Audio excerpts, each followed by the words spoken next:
So people are coming in, pawning their stuff that they know is fake. They're not coming back for it, and we're stuck with it. Are you kidding? Test this piece out. Man, what the? This woman not keep control of herself. I don't know what the hell her problem was. I don't give a what her problem. She's lucky my security staff didn't beat her ass.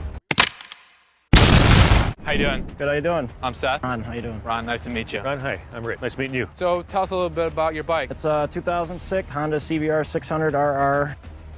Let's be honest, that's a very cool bike. If I were to be there, I'd buy it just to ride it till the end of its days. This dude brings in his 2006 Honda CBR 600RR. He says that the bike has about 5,300 miles on it, which doesn't sound like a lot. Rich then asks him if he wants to sell, and he says yes. He wants at least $5,000 for it, but first Seth needs to know if the bike works pretty well. You realize totally the wrong time of the year to be trying to sell a motorcycle, right? So what a lot of people don't realize is that this is a very seasonal business. So my back stock room is full of motorcycles because people aren't driving them in the winter. Somehow I saw that coming. There's no way this guy was going to take $1,000 for the bike even if it was on loan. Apparently it's the worst time in the season to have a bike because nobody wants to get hurt driving one in the winter. As a matter of fact, Seth's garage is filled with so many bikes because their owners are not ready to come pick them up. Seth offers a loan for the bike, but the customer says the price is too low for him. It's, you know, like what I'm saying is like I'd rather have it gone. I really don't need it back. You want to sell it. I don't want to buy it. Phew. I'm not going to lie. For a second there, I thought he was not going to take the deal. The dude really wants to get rid of the bike. Seth then decides to up the price from $1,000 to $1,500. The customer takes a while to think about the offer before finally agreeing to go with the deal. Half-bred is way better than none, and that's exactly what happened here. He left the shop with half of what he wanted. That's not such a bad deal. So people are coming in, pawning their stuff that they know is fake. They're not coming back for it, and we're stuck with it. Are you kidding? Test this piece out. We test a lot of gold. We always use nitric acid. It stays on the stone.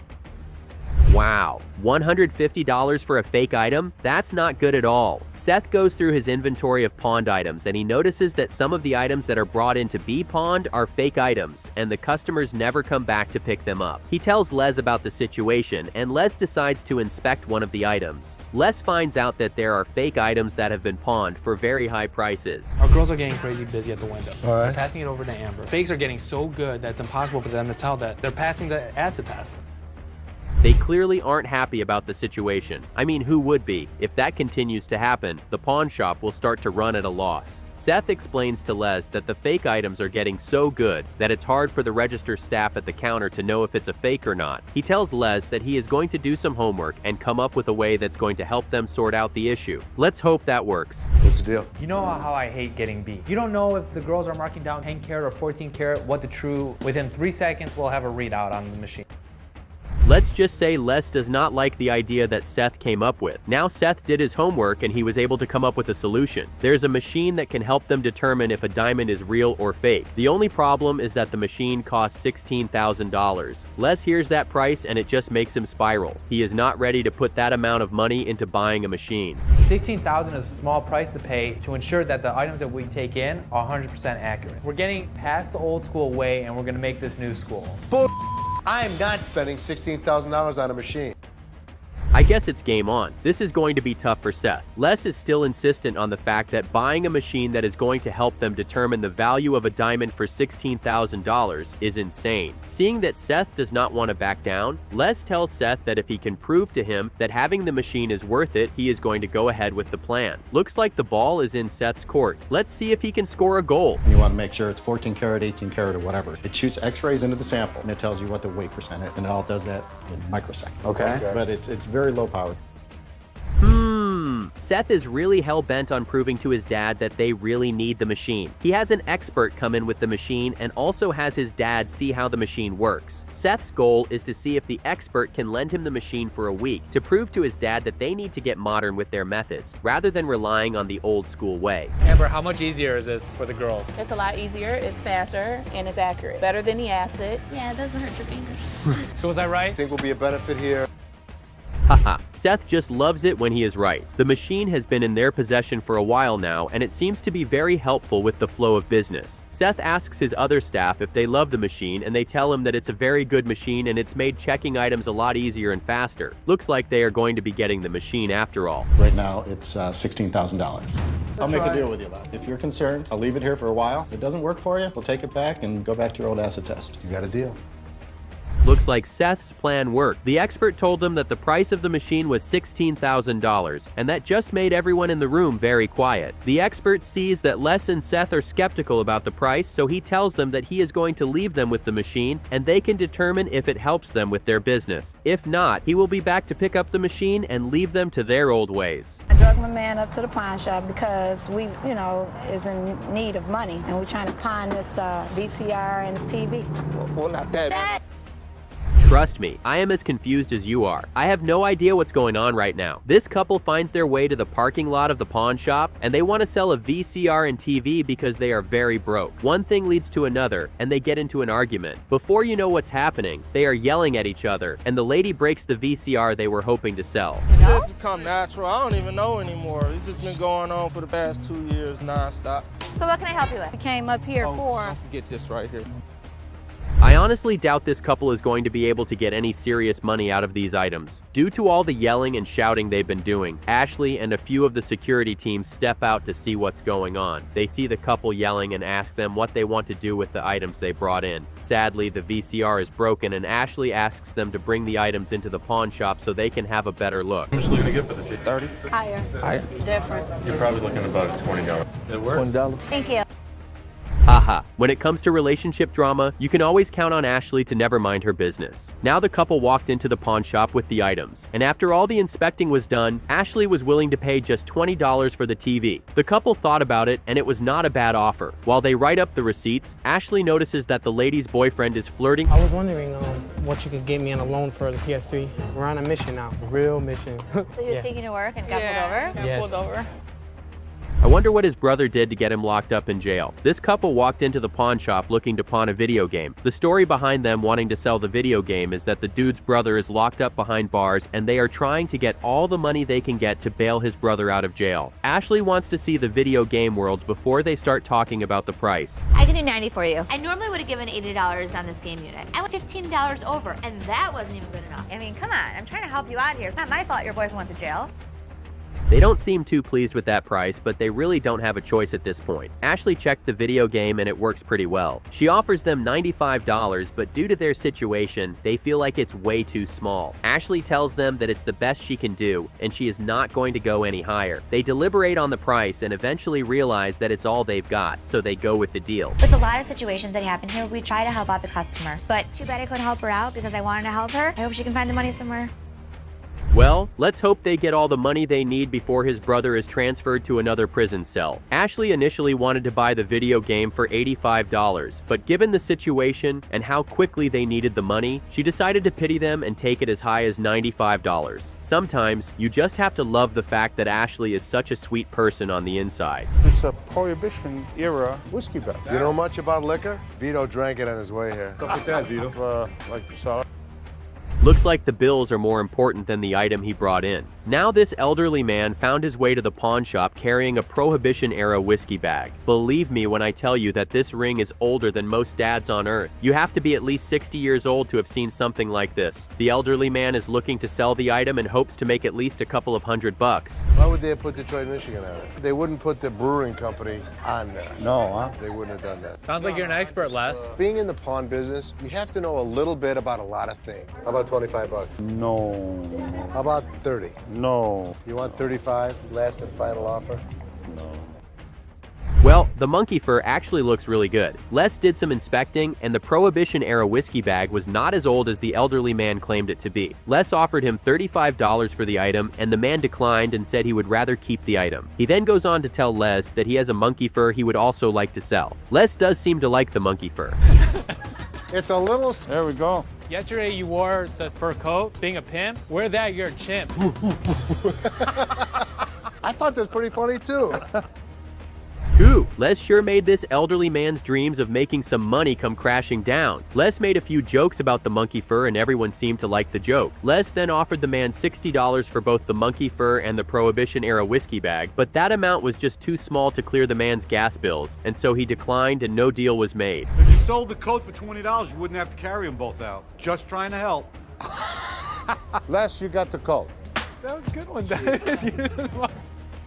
Haha, that doesn't sound like such a bad idea. I really wasn't expecting that to happen though. After the man told Les that he was not going to sell both items for $65, he was about to leave the shop when one of the staff made a joke that made the elderly man sell just the monkey fur for $20. Ashley then did some research and found out that the cost could actually be sold for up to $2,000. That's a pretty sweet deal right there. World War II Japanese sword.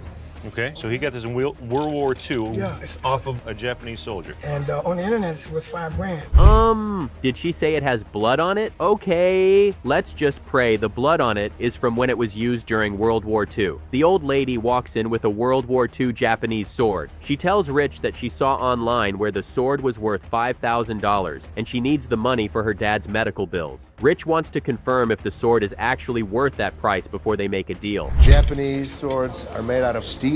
If this metal tester tells me something else, it's not authentic. It's a great tool. This is a cool sword.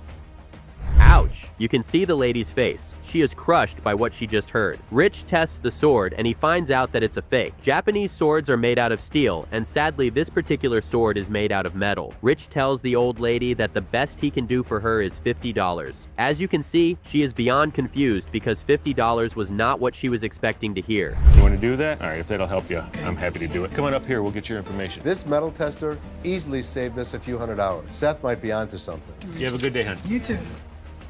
She does seem to be happy. After Rich explained to her that the sword was not made or steel, all he was willing to do was help her out with at least $50. She thought about it for a while and she eventually agreed to accept $50 for the sword. At least she didn't leave the pawn shop with empty pockets, so that's a good one. Hopefully that helps with her dad's medication, with other women in the pawn shop. What was wrong with the TV? Kept coming on, going off. All right, that's a bad solder joint on the board.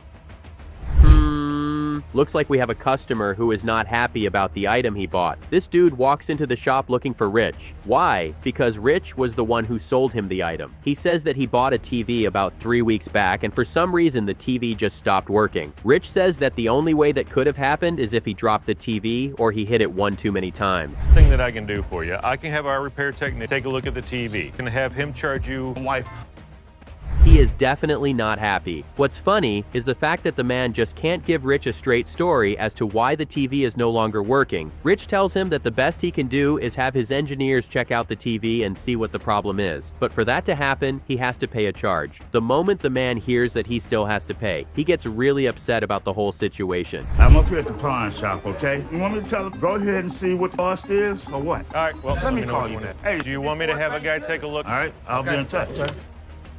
Phew, am I glad that's over. The elderly man, being very upset, picks up his phone and tries to rant to his wife. He ends the call and then tells Rich that he should go ahead to fix the TV and he would come back to pay for it. Something tells him that that man is not going to be back, but let's leave him to be the judge of that. If the TV is that important to him, I'm sure he'd come to pick it up. That piece, I would probably want a couple $100 for it. My dad lets us fly with it and let him do what he always wanted to do because he always thinks he's right. How about $150? I would do $250. Haha, Les definitely knows how to get under Seth's skin. Now this guy walks in with a whole bunch of hockey memorabilia. The moment Seth sets his eyes on the items, he can't control himself. All he wants to do is get some money and pay for all the items. He starts to bargain with the customer, but Les finds the numbers hilarious. He tried to help Seth make a better offer, but Seth just won't listen due to his love for hockey. Here's what I didn't appreciate. Trying to make a deal, and you're screaming your head off. I'm like, what a bad deal. Welcome to my world, Seth. You do that to me all the time. It's about time I can pay you back. So it's about payback in front of a customer. When I don't agree with you. Well, that didn't go very well. Seth makes the deal with the customer, and that ends the deal. Seth then drags Les into his office and tries to explain to him that he didn't like the fact that he was discouraging him in front of a customer. Les then tells Seth that the pawn shop is not supposed to pay for his personal items. Seth hears that and decides to pay Les so the whole issue can be put to bed. This is a whole body vibration machine. This machine helps you lose weight. I went from a size 10 to a size 2, and I know that sounds crazy. Okay, Okay, that lady looks really good for 61. Everyone in the shop can't seem to take their eyes off her. She looks stunning. She brings in a full body vibrator. She tells Les that the machine helped her go from a size 10 to a size 2. If that's true, Les really needs to think about getting the machine as soon as possible. Oh well, let's see how the machine works or if it works well. They're getting off balance. Your muscles are saying tighten, tighten. Give me a buck. Haha, we all know no one was looking at how the machine worked. Everyone has their eyes on the lady. Well, the machine works pretty well. All that's left now is for them to get to the price and see how much the machine is worth. But first, Les wants to give it a try and see how cool the machine actually is. Oh, now I'll take the dollars out. Go, Dad. $10 a guy now. And it works the face muscles too, by the way. I'm having so much fun. It's such a great machine. And I work out every day. Well, that does come as a surprise. The machine works pretty well. Ashley asked the lady how much she would want to sell the machine for, and she says she wants nothing less than $2,700. Les hears that and all excitement flies out of his face. He offers the lady $1,500 for the machine, but she says that it's too low for her. Let's see if they can come to an agreement. I can't see a benefit to me, so I'm sorry. He's gonna regret it because that is an awesome price for my machine. Thank you so much. Sorry we couldn't make a deal. This lady walks into the pawn shop looking to pawn her ring. She says that she needs some money because her rent was due a couple of weeks back, and she needs as much as she can get to sort out the whole rent issue. But something funny happens while Les tries to inspect the ring and check if it's actually a ring that's worth anything. I was coming to pawn my ring because I have to pay my rent. It was due a couple weeks ago. Oh, okay. Why you keep looking at my ring like that is real? How do I know? Well, if they were real diamonds, I'm pretty sure Les would have figured that out without having to look at the ring for that long. Les takes his time to go through the ring properly, and for some reason the lady who brought in the ring starts to get very impatient. She tells Les that she knows the ring is made of real diamonds, and Les does not have to look at it for that long. Let's see if Les wants to give her any money for the ring. $200. $200. Well, what I can do is I can give you $80. $80. $80. I'm not just about to let you have this for $80. I paid $500 for this ring. I mean, what you want, the studs on my lip or something? The studs out of your lip, I definitely don't want. What more do you want me to do? I'm just pawning it. I'm not buying it. We can all agree that this lady was not expecting Les to tell her no, and she is about to lose her temper. She asked Les to give her $200 for the ring, claiming that she bought it for $500. Les tells her that the best he can do is give her $80 if she's looking to pawn the item. The moment he says that, all hell breaks loose, and this lady starts to behave like she's ready to go head-to-head with Les in his own pawn shop. How would you Man, what the? This woman not keep control of herself. I don't know what the hell her problem was. I don't give a what her problem. She's lucky my security staff didn't beat her ass. Man, thank goodness Les's security team is always on standby. This was about to get very physical, and that would definitely not have ended well for the lady. She told Les that the only amount she was willing to collect for her ring was $200, and Les just was not ready for her drama. It was either she took the $80 or she forgot about the whole deal. What did she do? She got angry and tried to hit Les in the face. She definitely had another thing coming her way. Hey guys, if you enjoy the content, don't forget to subscribe the channel. Hit the bell icon to get notified about new videos, and show your love by liking and commenting down below.